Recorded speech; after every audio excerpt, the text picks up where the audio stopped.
Good morning दोस्तों आज हम लोग ना हाई स्कूल लेवल की जो मैथ है 21 तारीख को पेपर है यूपी बोर्ड का, उससे संबंधित कुछ फार्मूले हम देख लेते हैं। आप लोग के लिए बहुत ही यूजफुल होगी ये वीडियो, और इसे शेयर जरूर करिएगा, लाइक करिए, चाहे ना करिए शेयर करिए, क्योंकि इस समय सभी के पास ये जाननी चाहिए। चलिए हम लोग ना कुछ पॉइंट्स यहाँ पर लिख रखे हैं फार्मूले के, हम उसे देखते हैं।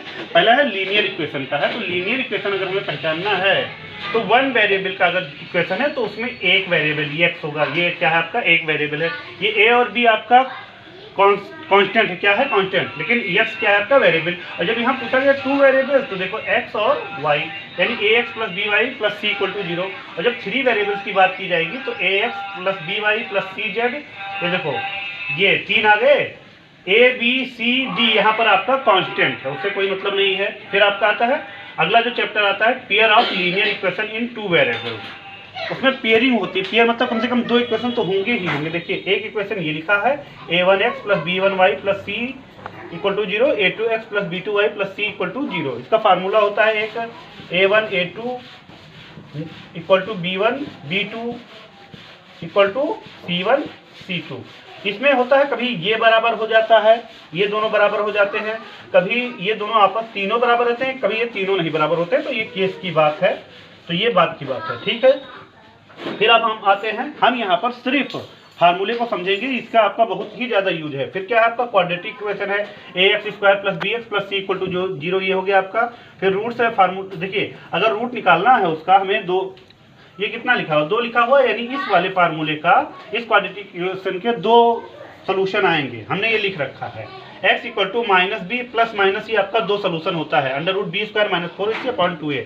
आप इससे करेंगे फटाक से, आप जल्दी कर ले जाएंगे। एक तो होता है बीच का टर्म एक्सप्लेन करके आता है, उसमें थोड़ा कंफ्यूजन हो जाती है।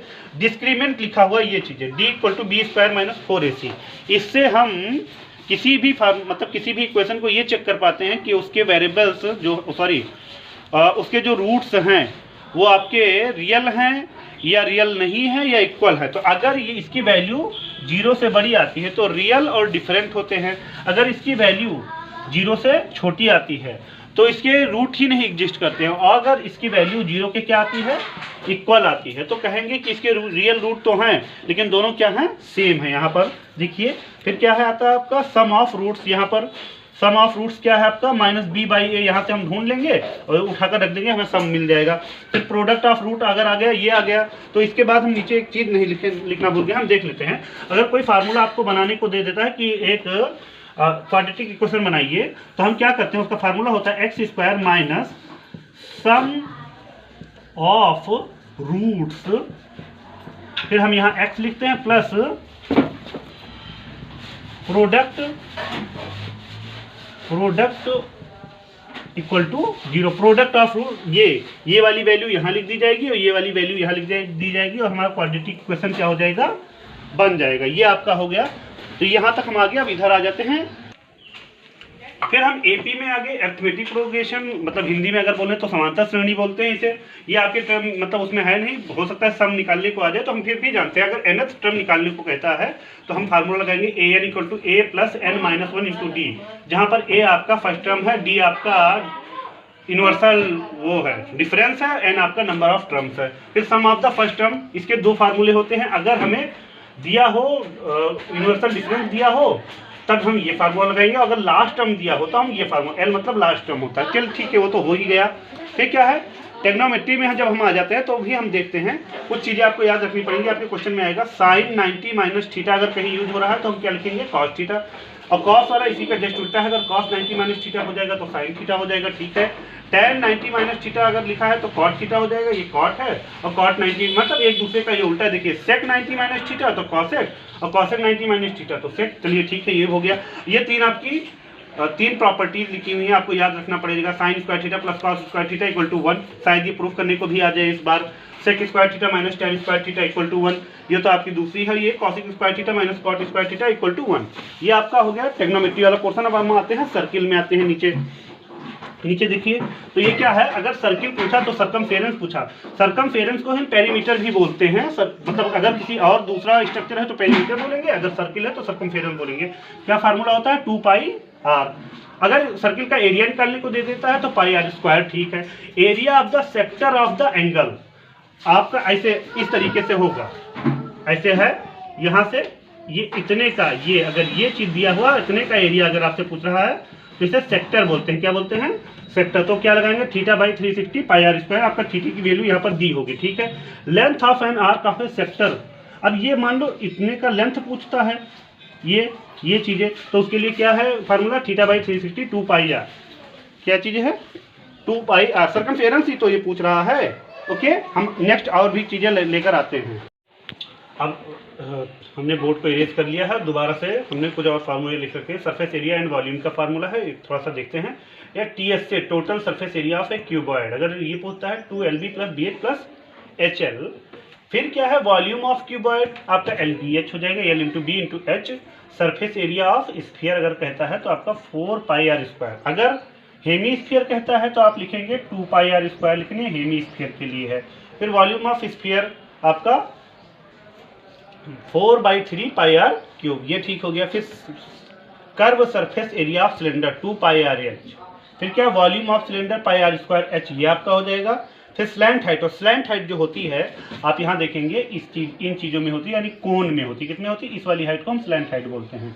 स्लैंट हाइट का जो फार्मूला है L = √h² + r², ये आपका इसमें आ गया। फिर इसके बाद आते हैं TSA of cone pi R L + r, ये आपका volume of cone 1/3 pi R square H. अब यहाँ पर एक क्वेश्चन आपकी अराइज हो रहा होगा कि सर ने क्यूब का तो बताया नहीं, तो हम आइए देख लेते हैं। TSA ऑफ क्यूब देखेंगे तो मेरे हिसाब से बनेगा 6a²। ए क्या है? ए आपकी साइड है। अगर हम वॉल्यूम ऑफ क्यूब देखते हैं तो आपका हो जाएगा a³। क्या हो जाएगा? ये चीजें हो गई। अगर ये TSA है ना, चलिए ये इतनी चीजें हो गई। फिर उसके बाद आते हैं स्टैटिक्स के फार्मूले में। ये क्या है? Mean group data. अगर मीन ग्रुप मतलब डेटा तो होता ही है आपका, मीन ऐसे टाइप में दिया रहेगा आप में, ऐसे ऐसे करके, फिर आप वहां से निकालेंगे, एक्स निकालेंगे। चलिए ठीक है, अभी हम लोग फार्मूले पर हैं। तो डायरेक्ट मेथड अगर हम अप्लाई करते हैं तो क्या है? Summation of f of x upon summation of f। फिर एज्यूम मीन मेथड है, ये ज़्यादातर जरूरी नहीं है, बस मेन यही रहता है। ये क्या है? a + summation of f × d upon summation of f। ए क्या है? एज्यूम मीन है, और d आपका डेविएशन है, ठीक है। फिर मोड ऑफ ग्रुप डेटा जो आपका हो जाएगा, मोड निकालना हो तो आप ये जान जाइएगा क्या चीज़ें हैं। Mode = L + F1 - F0। अब F1 अभी F0 क्या है बताते हैं। 2F1 - F0 F2 × H। H आपका है उस क्लास की साइड, माइनस करके निकालेंगे। F1 आपका क्या है? उस पर्टिकुलर फ्रीक्वेंसी है। F0 क्या है? उससे प्रीसीडिंग पहले की फ्रीक्वेंसी है, और F2 जो है उसके बाद की है, ठीक है। क्लियर? फ्रीक्वेंसी मीडियन अगर निकालना है तो मीडियन के लिए L + n/2 CF। CF मतलब कुमुलेटिव फ्रीक्वेंसी है, जो उस समय फ्रीक्वेंसी होगी उससे प्रीसीडिंग पहले की है। F आपकी फ्रीक्वेंसी, H आपको पहले से बता रखा है, साइज है। और सबसे बढ़िया जो फार्मूला है आपका ये वाला है। अगर मान लो तीनों क्वेश्चन दे रहे हैं, मतलब 3 दिए हुए हैं, मोड, मीडियन और मीन निकालना है, तो अगर मीन और मोड यानी हम ऐसा कहते हैं कि कोई 2 चीज़ आपको पता है और तीसरी निकालने, तो आप ये फार्मूला अप्लाई करेंगे, फट से आ जाएगा। Mode = 3 median - 2 mean. मुझे निकालना होगा तो मैं इसी से निकालूंगा, ज़्यादा मेहनत करने की जरूरत मुझे नहीं पड़ेगी, ठीक है। का एक और क्वेश्चन था जो कि फार्मूले में छूट गया था, तो हमने कहा कि इसे भी यूज कर लिया जाए, पूरा बता दीजिए, ऐसा ना रहे। मतलब कोशिश ये की गई है कि 100% आपको फार्मूले बता दिया जाए, तो ठीक है। ये लास्ट का बिल्कुल चल रहा है। PGT देखिए आपका ये ABC एक राइट एंगल ट्रायंगल है, इसका मतलब ही होता है राइट एंगल।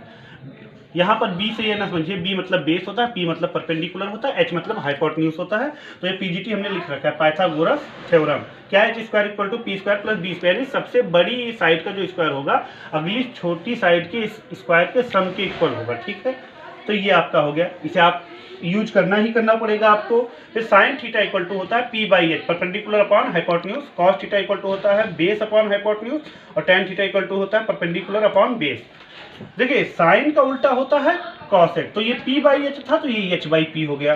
कॉस का उल्टा होता है सेक, तो ये B/H था, ये H/B हो गया। टेन का उल्टा होता है कॉट, तो ये P/B था तो ये B/P हो गया। क्लियर है कॉन्सेप्ट? कैसे होता है देखिए, PBP तो हमने लिखा PBP ये, और फिर HHB, ये देखिए HHB, यानी ये वाली वैल्यू आपकी साइन की ये वाली वैल्यू आपकी कॉस की, ये वाली वैल्यू आपकी टैन की। ठीक है, तो ये ऐसे भी हम लोग याद कर सकते हैं। पंडित बद्री प्रसाद हर हर बोले, आपका काफ़ी फेमस था ये पॉइंट है, पंडित बद्री प्रसाद हर हर बोले। ठीक है, आज भोले जी का दिन भी है। ठीक है, टैन थीटा की एक और भी वैल्यू होती है साइन थीटा अपन कॉस थीटा। जब हम इसे प्रूफ में करेंगे तो हम इसी का मैक्सिमम यूज करते हैं, या कॉट लिखा होगा तो हम इसी का जस्ट उल्टा, तो ये कॉस थीटा अपन साइन थीटा हो गया। साइन कॉसेक का उल्टा होता है तो 1 अपॉन कॉसेक लिख दिया, कॉसेक जस्ट साइन का उल्टा होता है पलट कर लिख दिया। तो कॉस सेक का होता है तो cos equal to 1 upon sec theta और sec equal to 1 upon cos theta. अब ये लगभग जितने फार्मूले थे आपके कवर कर लिए गए हैं आपके बोर्ड में, और इससे फार्मूले भी याद कर चली जाइएगा, क्योंकि इसमें आएगा आपके क्या कहते हैं MCQ वगैरह में भी आएगा, और नहीं आएगा तो आपका तो क्वेश्चन तो इससे लगना ही लगना है। तो मेरे हिसाब से हमने 100% फार्मूले बता दिए हैं जो आपके सिलेबस में थे। वीडियो को शेयर जरूर करिएगा। Okay, thank you.